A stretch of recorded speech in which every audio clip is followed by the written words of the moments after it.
ओम शांति। आज की मुरली तारीख 21 मई 2024। आज की मुरली से चिंतन। तो आज मीठे प्यारे बाप दादा ने हमें जो परमात्मा की महिमा होनी चाहिए, जिससे हमें ये याद आए कि हमारा बाप शिव बाबा कितना अलग है, जो वो कार्य कर रहे हैं, जो वो हमें पढ़ा रहे हैं, राजयोग सिखला रहे हैं और फिर हमें पावन बना रहे हैं घर ले जाने के लिए और सत्युग की स्थापना करने के लिए जो हमें तैयार कर रहे हैं वो कितना अलग है। तो बाबा ने ये आज हमें अपनी महिमा के लिए बताया कि कैसे बाबा को हम याद कर सकते हैं और एक नशा जो हम रख सकते हैं अपने बाबा के लिए, उनकी याद में रहने के लिए, क्योंकि हमारा मेन कार्य तो याद की यात्रा में रहना ही है, जिससे बाबा हमें शक्तियाँ देते हैं, हमारी बैटरी, आत्मा रूपी बैटरी की चार्जिंग करते हैं वो। तो मेन तो कार्य वही है जो हमें मेहनत करनी है। लेकिन बाबा ने आज हमें दो चीज़ें मोस्ट इम्पॉर्टेंट जो हमें बताई हैं। हालांकि मुरली में काफ़ी बाबा ने जैसे बोल सकते हैं ज्ञान की बातें की, ज्ञान और कैसे समझ सकना है, समझ की बातें की, लेकिन जो हमें योग के लिए अपनी स्थिति बनाने के लिए जो दो चीज़ें जो मुरली से हैं वो मैं पहले बात करूँगा। वो है बाबा ने जो अपनी महिमा की बात की कि बाबा के लिए, बाबा का ना कोई टीचर है, ना उनका कोई बाप है, ना उनका कोई गुरु है।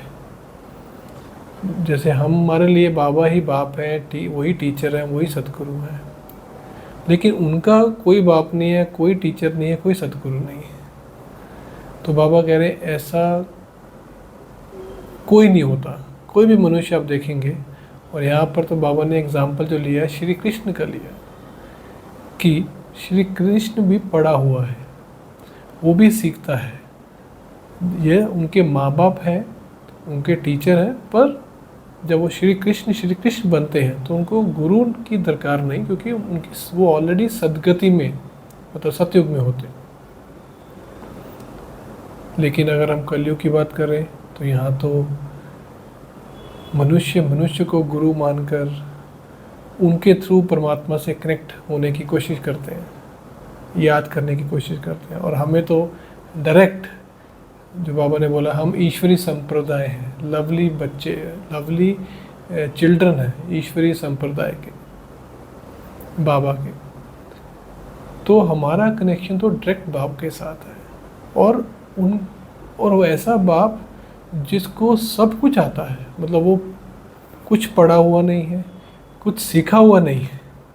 क्योंकि अगर आपको गुरु चाहिए तो जो हमें योग सिखाए, सदगति का रास्ता बताए, शिक्षक चाहिए जो हमें पढ़ाई कराए।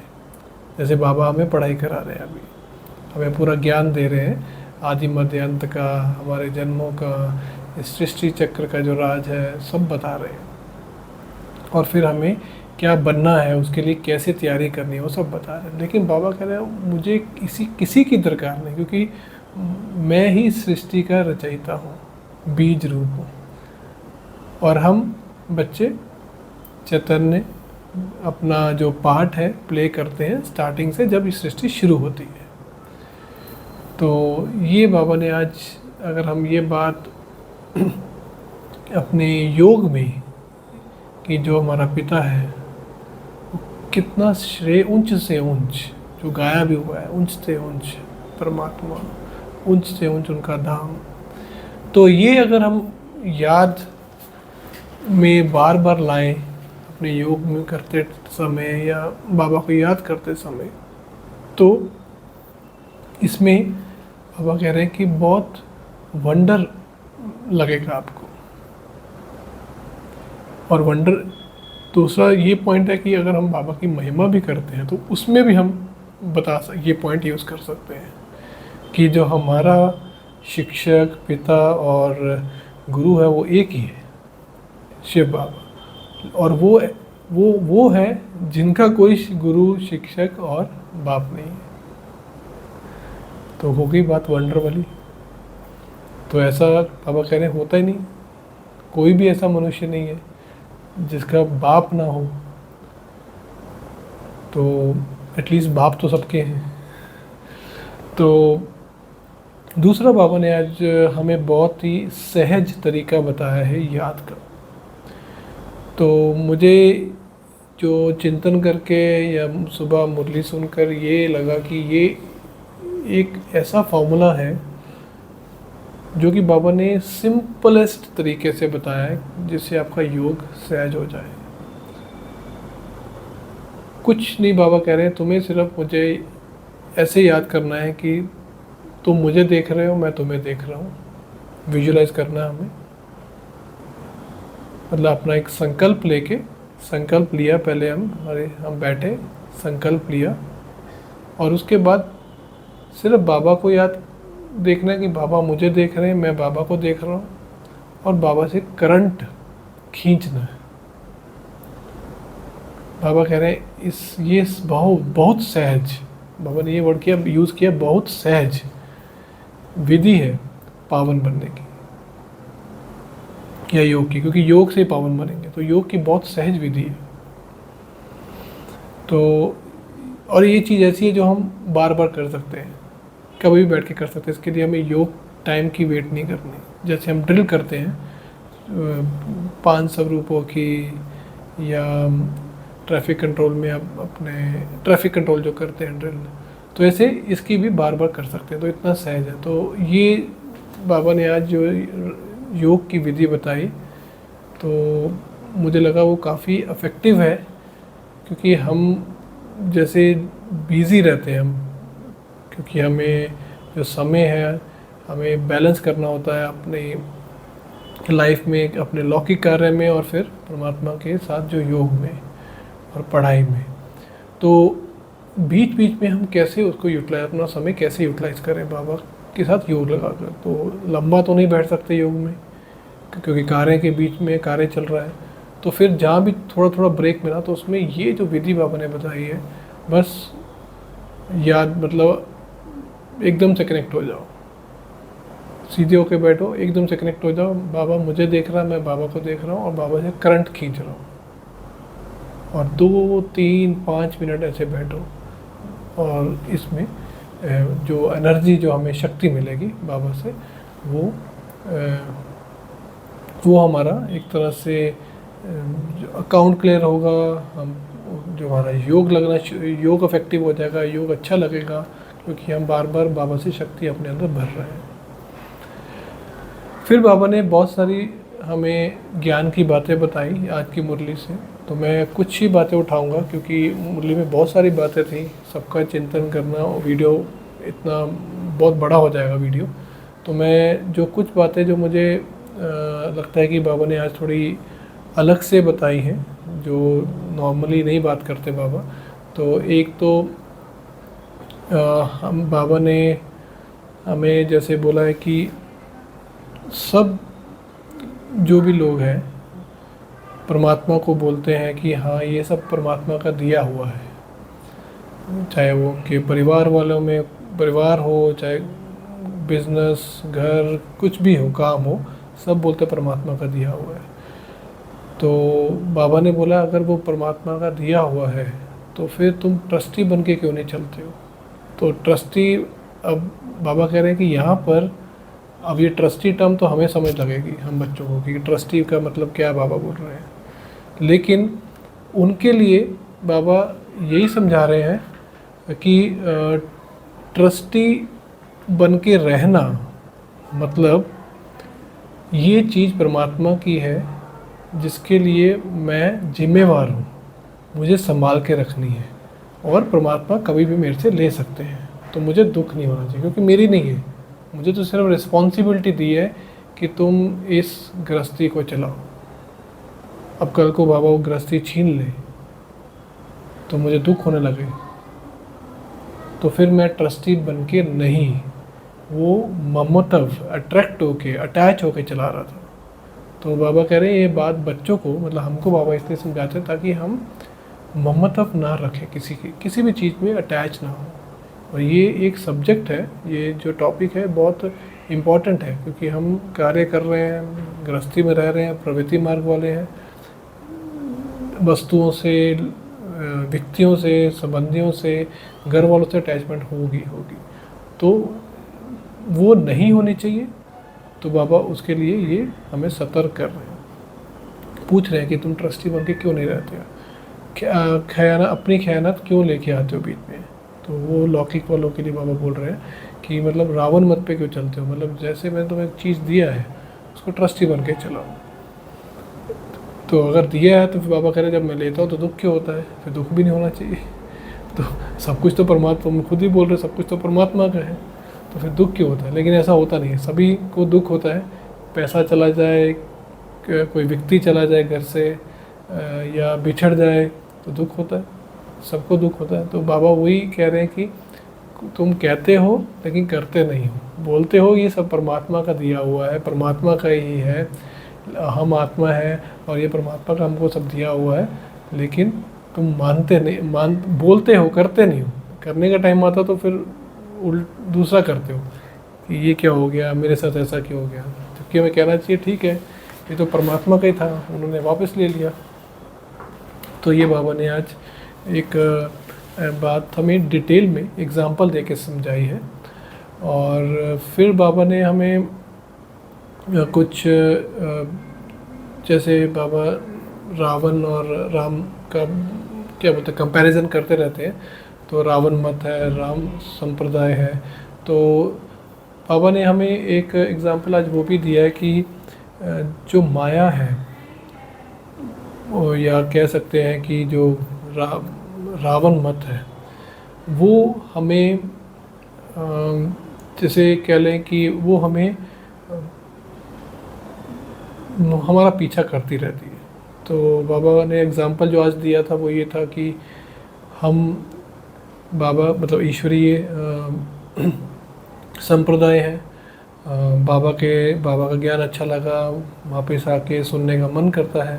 लेकिन बाबा कह रहे हैं कि होता क्या है कि जब आप दूसरे संघ में चले जाते हो, मतलब सत का संग छोड़ के दूसरे संग में चले जाते हो, तो फिर उसका रंग चढ़ जाता है। और फिर जब रंग चढ़ जाता है तो फिर जैसे वो कहीं घूमने जा रहे हैं या पार्टी मतलब जो भी पार्टी है, अगर ग्रुप में कहीं जा रहे हैं तो वो फिर आप भी साथ में चल पड़ते हो। तो हमें तो ये चीज़ें सोचनी है कि हमें कितना व्यवहार, कितना बाहर जाना है, कितनी बात करनी है, सब हमें बाबा ने श्रीमत दी हुई है। हमें अपना समय वेस्ट नहीं करना। तो अपना ये जो चीज़ है बाबा कह रहे हैं इसमें विघ्न डालने वाली है माया, क्योंकि माया को ईर्ष्या होती है। जो बाबा ने वर्ड यूज़ किया ईर्ष्या, मैं मेन वर्ड एक बाबा ने मुरली में यूज़ किया, मैं भूल रहा हूँ वो, बट उसका मतलब ईर्ष्या था। तो बाबा कह रहे हैं कि माया को और रावण को ईर्ष्या होती है कि ये राम संप्रदाय में जा रहा है, तो और उसको बहुत ईर्ष्या हो रही है कि ये रावण मेरी मत छोड़कर राम का क्यों बन रहा है। तो जो बाबा के बच्चे हैं तो माया विघ्न डाले, तो बाबा ऐसे बोल रहे हैं कि आज बाबा ने इस तरह से रमणीकता से बाबा ने बताया कि कैसे माया पकड़ती है और फिर माया क्यों नहीं छोड़ना चाहती, रावण क्यों नहीं छोड़ना चाहता हमें। तो ये जो ऐसे कुछ और एग्जांपल्स भी दिए बाबा ने। फिर हमें बाबा ने ये भी क्लियर किया है कि जो बाबा की महिमा हम करते हैं, परिचय देते हैं, तो पहले एक बात जो मुझे यहाँ पर लगा कि बाबा की परिचय देना हमारा जैसे कि वो सेवा का विषय है, पर हम वो कितना अच्छे से कर पाते हैं। बाबा ने कहा है कि किसी को अगर समझाओ तो पहले तो नब्ज़ देख के समझाओ, ऐसा समझाओ कि वो चक्रित हो जाए। तो चक्रित मतलब कि क्या वैसे बोले कि क्या ज्ञान है, और उसको लगे कि हाँ ये है परमात्मा, इसे बोलते हैं परमात्मा, मतलब उसके अंदर से आवाज़ है, या बाबा कह रहे हैं कि जब वो चक्रित हो जाए तो इसका मतलब अब उसे पता लगा कि परमात्मा कौन है। तो कहने का मतलब ये है कि अभी तक अगर हम किसी से भी बात करें जिनको बाबा का ज्ञान नहीं है, तो उनसे पूछे परमात्मा क्या है, तो वो भावना में आके परमात्मा को किसी भी रूप में, देवी देवता के रूप में, या जो भी लाइट, कई लोग लाइट को भी मानते हैं तो लाइट को याद करते हैं। हालांकि सच्चा परिचय उनको नहीं है, बस उनको कुछ ना कुछ वो बोलेंगे, कुछ ना कुछ बोल देंगे, बट वो सब भावना पूर्वक होगा। भावना है उनके पास कि ये वही है, सब कोई वही दाता है, उसके बिना कुछ नहीं होता, सृष्टि वही चलाने वाला, ये सब जो हाई लेवल की बातें हैं। तो बाबा कह रहे हैं कि मेरी जो महिमा, अगर तुम परिचय में बताते हो कि जैसे बाबा ने उस कुछ दिन पहले भी बताया था कि जब बाबा कोई अगर आता है ज्ञान लेने, तो ये मत बोलो कि यहाँ परमात्मा आए हुए हैं, यहाँ परमात्मा रहते हैं, बसते हैं। ये बोलो कि हम परमात्मा के बच्चे परमात्मा से वर्षा ले रहे हैं, और परमात्मा इस धरती पर ये कार्य अब करने आए हैं, इस समय संगम। क्या आप लेना चाहते हैं? क्या आप जानना चाहते हैं कि वो वर्षा आपको कैसे मिलेगा? आप भी उसके हकदार हो, लेकिन आप जानना चाहते हो कैसे मिलेगा। तो एक मतलब कि एक टास्क जैसा, मतलब कि समझ लगे कि सब लोग बोलते रहते हैं परमात्मा है परमात्मा, लेकिन ये नहीं कोई बताता कि वो आए किस लिए। लेकिन यहाँ हम बाबा कह रहे हैं लक्ष्य बताओ कि वो किस लिए आए हैं। कोई कार्य करने आए हैं, ऐसे घूमने फिरने नहीं आए। तो जैसे बाकी जगह बोल देते हैं यहाँ परमात्मा बसते हैं, यहाँ परमात्मा बसते हैं, ठीक है बसते हैं, तो फिर उसका क्या फ़र्क हो रहा है, उससे क्या चेंज हो रहा है? लेकिन यहाँ तो चेंज हो रहा है, वो क्या चेंज हो रहा है वो हमें उस पर हाईलाइट करना है। तो आज भी बाबा कह रहे हैं, जैसे अब बाबा की जैसे महिमा के लिए बाबा ने खुद ही पॉइंट्स बताए कि उनका ना कोई गुरु, ना टीचर, ना उनका पिता, और उनको कंपेयर कर लिया जाए किसी भी मनुष्य के साथ या किसी के साथ भी, मतलब परमात्मा तो एक ही है, बाकी तो मनुष्य बचे।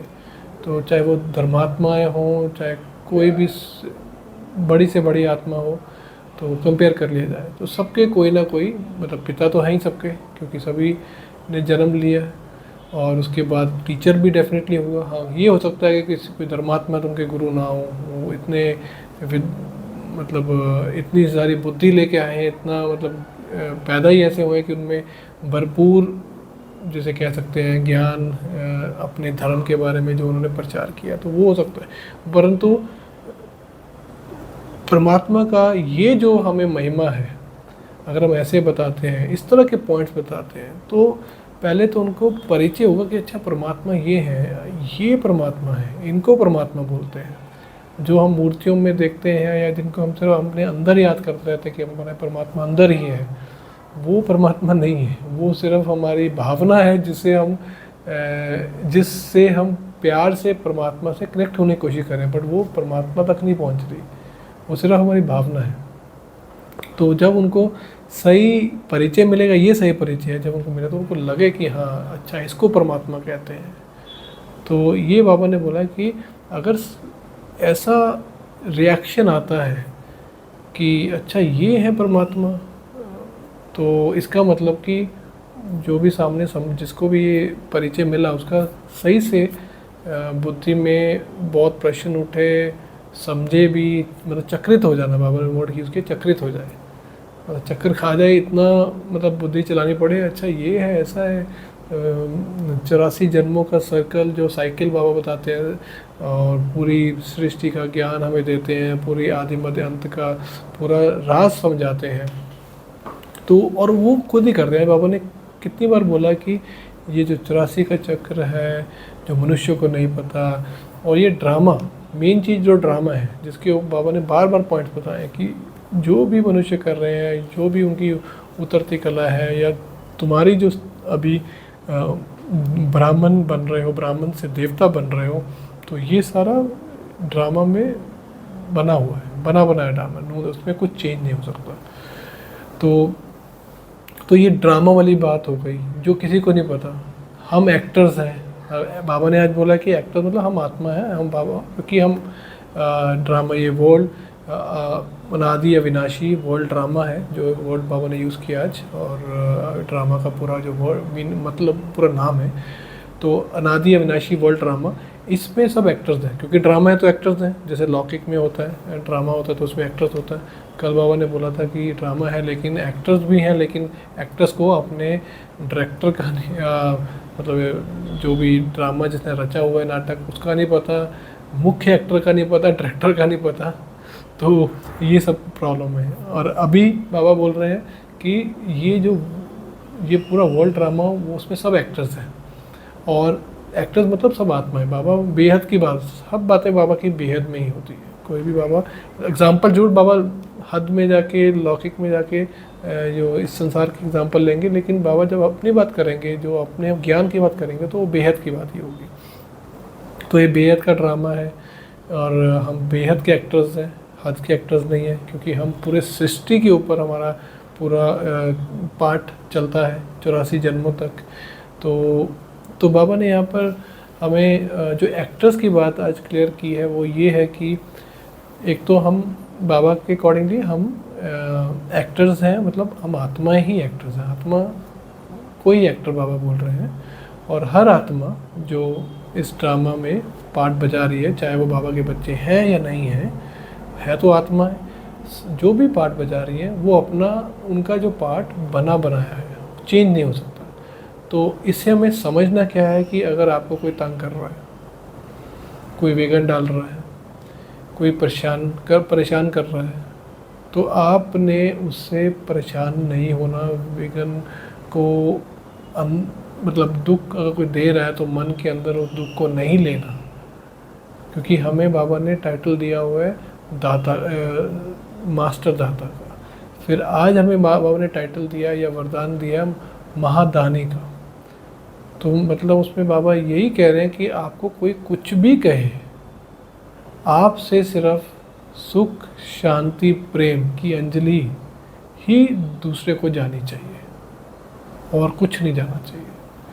तो ये जो पार्ट है, अगर हम बाबा की आज मुरली देखें तो जहाँ तक तो बहुत ज्ञान है, ज्ञान से हम पॉइंट उठाते हैं हम योग के लिए, जैसे बाबा की महिमा। फिर बाबा ने योग के लिए एक सहज नवीनता बताई, मतलब योग में क्या नवीनता हो सकती है वो हो गई, उसमें हमारा योग अच्छा होगा। फिर ज्ञान की कितनी सारी बातें जिसको हमें बाबा बोलते हैं कि बुद्धि में चिंतन करते रहो, इसको स्मृति में रखो, तो एक तो नशा चढ़ेगा। फिर हमें जो बाबा की महिमा है, जो कि हमारा बाप कितना महान है, कितना श्रेष्ठ है, ऐसा कोई भी नहीं है, तो उससे जो हमारी जो है एक अच्छी स्थिति होगी कि हम किससे सीख रहे हैं, हमें पढ़ाने वाला कौन है। तो ये सारी बातें ज्ञान की हमें योग में हेल्प करेंगी।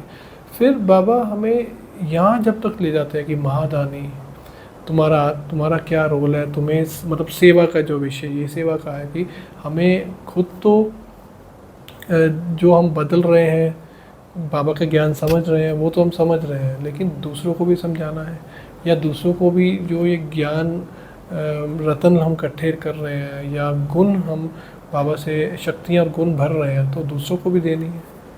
तो इसका मतलब हमारा सिर्फ पार्ट यहाँ पर एनालिसिस का नहीं है, मीन्स बाबा ने ज्ञान दिया और दूसरों का बाबा ने हमें समझाने के लिए वो समझाते हैं कि हद और बेहद का एग्जाम्पल्स लेके। तो मतलब सृष्टि, इस संसार से जो लोग करते हैं, जैसे बाबा ने आज वो एग्जांपल दिया है कि सब बोलते हैं कि मैं परमात्मा ने का दिया हुआ है, लेकिन करते कुछ हैं, बोलते कुछ हैं। तो लेकिन हमें बेहद का है, तो हमें जो परमात्मा ने बोला हुआ है, या जब हम बोलते हैं कि हम परमात्मा के बच्चे हैं, तो हम उनके अकॉर्डिंगली ही चलना है। तो अगर नहीं चलते तो फिर हम फॉलो नहीं कर रहे ब्रह्मचर्य को। तो ये हमें बाबा इसलिए एग्जांपल देते रहते हैं दोनों का, और हमें साथ में युक्ति भी बताते हैं। जब भी बाबा कंपैरिजन करते हैं युक्ति बताते हैं। तो लास्ट पॉइंट मैं जो ये कहना चाह रहा था कि जो हम बाबा ने हमें ये महादानी का वरदान दिया है, या जो हमें सेवा के लिए जैसे बाबा की प्रत्यक्षता होनी चाहिए, या बाबा की जो हमें जो भी बाबा का इंट्रोडक्शन हमें देना है बाबा का, या किसी को परिचय देना है कि कैसे दिया जाए ताकि उसके सामने वाले को लगे, तो ये एक युक्त होके स्थिति में रह के हमारी स्टेज बहुत श्रेष्ठ होनी चाहिए, स्थिति बहुत अच्छी होनी चाहिए, तब जाके ये चीज़ें हो पाएंगी। क्योंकि किसी को बाबा का परिचय देना है तो कौन है बाबा हमारे लिए और इस सृष्टि के लिए, उनका परिचय देना है तो कैसी स्थिति होनी चाहिए।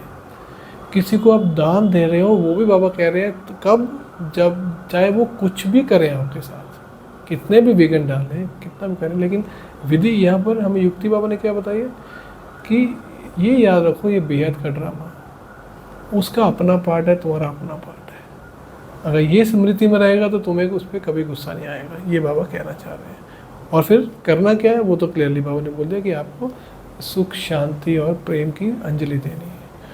तो ये मैं देखा बाबा की जो मुरली में आज की हद बेहद का कंपैरिजन, और उस कंपैरिजन करने के बाद वो क्या करते हैं और हद में क्या करते हैं, मनुष्य लोग क्या करते हैं, और हम बेहद में क्या कर रहे हैं, क्यों कर रहे हैं, और उसका एक युक्ति का, एक कोई भी युक्ति उसकी क्या है। तो जैसे परमात्मा को हमने सब कुछ अपना दे दिया, हम ये सब कुछ दिया हुआ परमात्मा का ही है, और बाबा ने यूज़ किया वर्ड आज ट्रस्टी। तो ट्रस्टी हमें पता है कि जब ट्रस्टी बाबा हम कब यूज़ करते हैं, जब हमारी विदेही स्थिति होती है।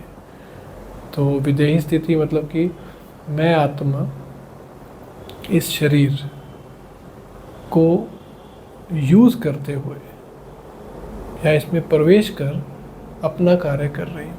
मतलब ये शरीर परमात्मा का दिया हुआ, मेरा नहीं है, मैं ट्रस्टी हूँ, मैं आत्मा अपने आप को ट्रस्टी समझती हूँ, ना कि इस शरीर। तो ये विदेही स्थिति की बात हो रही है। देही में तो हम बोलते हैं कि मैं आत्मा इस देह की मालिक हूँ। मैं विदेही स्थिति की जो बाबा ने हमें बताई हुई है डेफिनेशन, तो मैं आत्मा इस देह में प्रवेश कर अपना कार्य कर रही हूँ। तो वो स्टेज बाबा ने बोला है हमें एक तरह से लास्ट स्टेज है जो हमें कर्मातीत तक ले जाती है। तो विदेही स्थिति की बहुत ज़्यादा इम्पोर्टेंस है।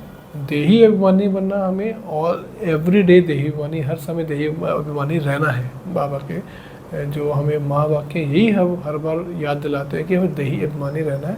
और आज भी बाबा ने जो वो नवीनता वाली बात की है, जिसमें हमें योग बोला कि इतना सहज है, बहुत सहज है योग लगाना, उसमें ये नवीनता रखो कि बाबा से कनेक्ट होके बाबा को आप बाबा को देखो, बाबा तो हमें देख रहा है, और बाबा से करंट खींचो।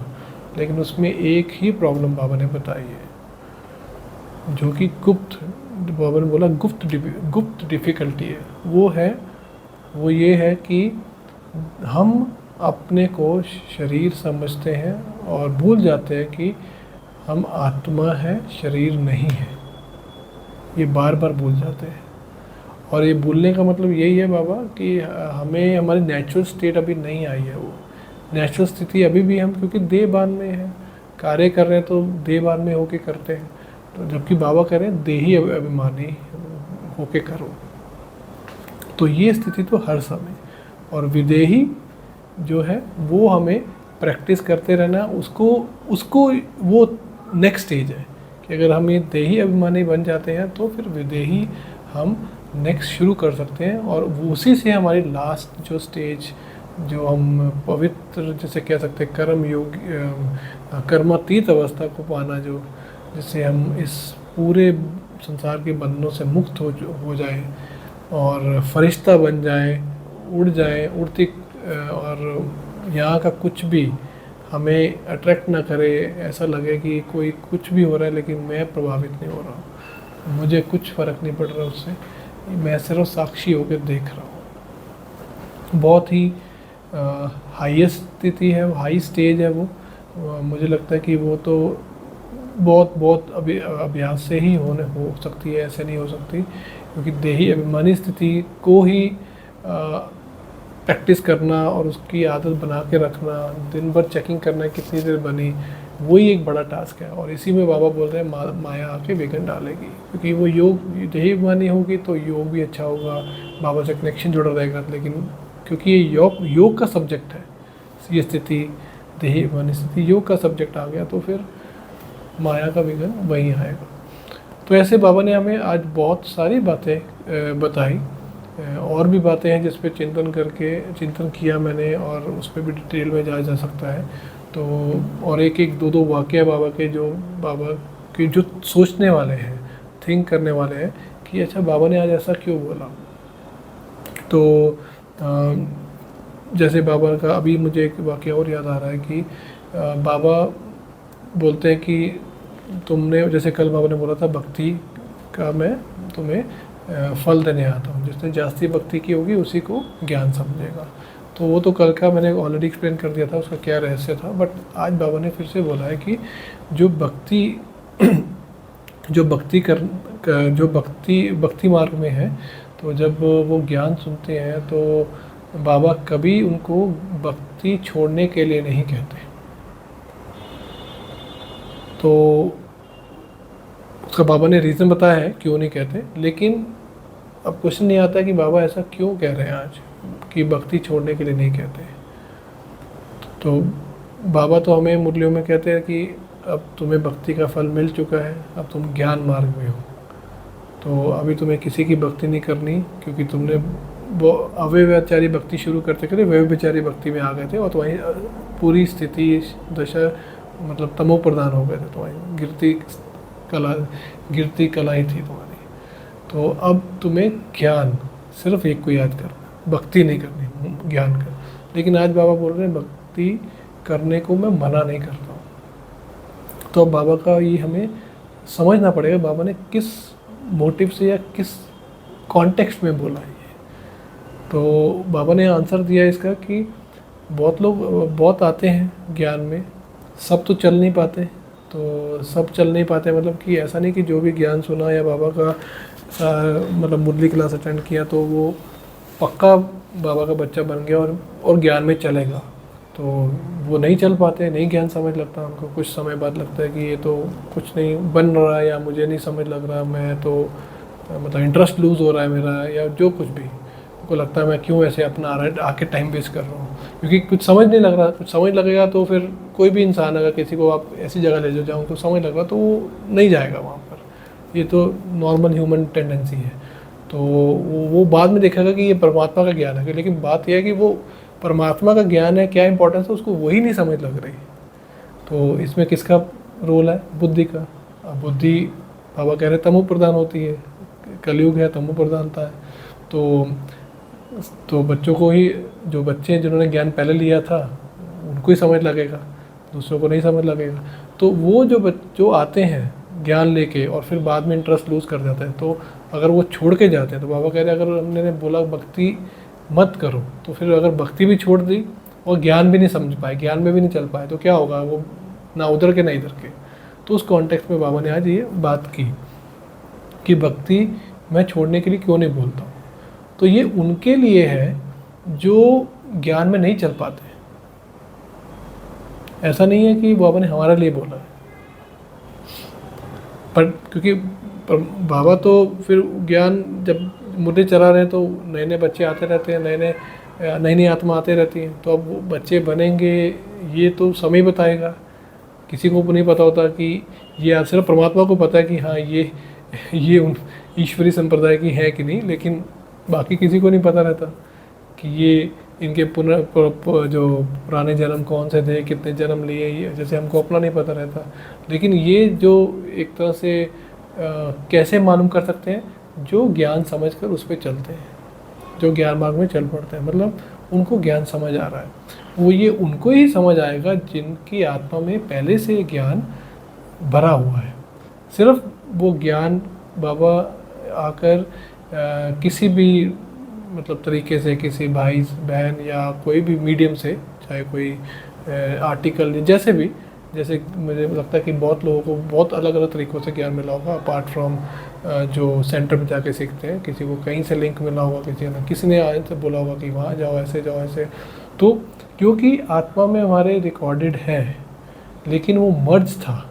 जैसे किसी ने हमें बताया कि ऐसा ऐसा परमात्मा का जैसे परिचय दिया, क्योंकि जो भी ज्ञान सुनाता है पहले परमात्मा का परिचय देता है कि परमात्मा ये शिव शंकर नहीं है, शिव अलग है, शंकर अलग है, या उनका जो असली जो नाम है शिव है, उनको वो कहाँ का रहने वाले हैं परमात्मा, क्या कर मतलब हम कौन हैं, हम आत्मा है, मैं कौन हूँ। जैसे मैं बोलता हूँ कि मेरा हाथ, मेरा पैर, मेरा शरीर, तो फिर मैं कौन हूँ, तो मैं आत्मा हूँ। जब हमें ये चीज़ें सुनने को आती है पहली बार, तो क्योंकि हमारे अंदर ये ज्ञान ऑलरेडी था कल पहले भी, तो ये ट्रिगर हो जाता है और हमारी क्यूरोसिटी बढ़ने लगती है और हम फिर ज्ञान में चल पड़ते हैं। लेकिन ज़रूरी नहीं सब लोग चले, वो आ तो जाते हैं, हो सकता है उनको कोई चीज़ किसी ने, कोई रिश्तेदार ने बोली, कोई घर वाले ने बोली, क्योंकि सब चाहते हैं कि सबका बाबा ने जैसे सेवा का बोला होगा कि सबको बताओ परमात्मा का परिचय दो। वो चले नहीं चले, वो उनकी जो भी उनका रोल है, उनके कर्म है।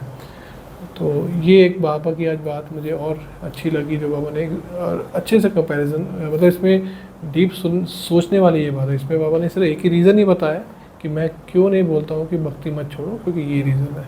लेकिन अगर आप सोचोगे, डीप में चिंतन करोगे, तो उसका यही मतलब ही निकलता है कि वो क्यों बाबा ने ऐसा बोला। हमें बाबा कितनी मुरली में बोलते हैं कि अभी तुम्हारा भक्ति से ख़त्म हो, लंगर उठ चुका है, इस दुनिया से लंगर उठ चुका है, भक्ति मार्ग तुम्हारे लिए खत्म है, अब तुम्हारा ज्ञान मार्ग है। तुम्हें सिर्फ एक को ही याद करना। भक्ति मार्ग में तो अनेकों को याद करते हैं, तुम्हें एक को याद करना, तुम्हारा ज्ञान मार्ग है। तो इसलिए मुझे चिंतन चला कि बाबा ने आज ऐसा क्यों बोला। तो ये था मेरा आज का चिंतन। अच्छा डिटेल में चिंतन हुआ आज, अच्छा लगा। और ऐसे लग रहा है कि जैसे बाबा की मुरली दिन भर दिन पढ़ते सुनते उसका पॉइंट्स बढ़ते जा रहे हैं। मुरली तो बाबा की रोज़ ही बहुत वही 3-4 पेज की होती है, बट हम कितने पॉइंट्स उसमें निकाल पाते हैं और उसमें चिंतन कर पाते हैं, वो हमारे कैपेबिलिटी पे है, हमारी बुद्धि के ऊपर है, हमारे पुरुषार्थ के ऊपर है। तो मुझे वही दिख रहा है कि अब थोड़ा थोड़ा धीरे धीरे वो पॉइंट्स की जो फ्रीक्वेंसी है बढ़ रही है, चिंतन थोड़ा डीप जा रहा है। कोई पॉइंट लगता है कि बाबा ने आज ये पॉइंट क्यों बोला, आज बाबा ने ऐसा क्यों बोला कि समझो ऐसा है, तो क्या समझे हमने, कौन सी समझने वाली बात बाबा बोल रहे हैं। तो आगे पीछे फिर से पढ़ो और देखो कि अच्छा बाबा कुछ यहाँ कुछ कहना चाह रहे हैं, यहाँ रहस्य है। तो ये मुझे काफ़ी क्यूरोसिटी जनरेट करता है कि मैं और जानूँ कि क्या था, और जानूँ क्या था। तो इसी से मेरा इंटरेस्ट बढ़ता जा रहा है चिंतन के कारण ही, मुरली में और ज्ञान में, और फिर उसको अप्लाई करना, मतलब कि योग में। तो ये मेरा आज का चिंतन था। कल फिर आऊँगा मुरली का चिंतन लेके। ओम शांति।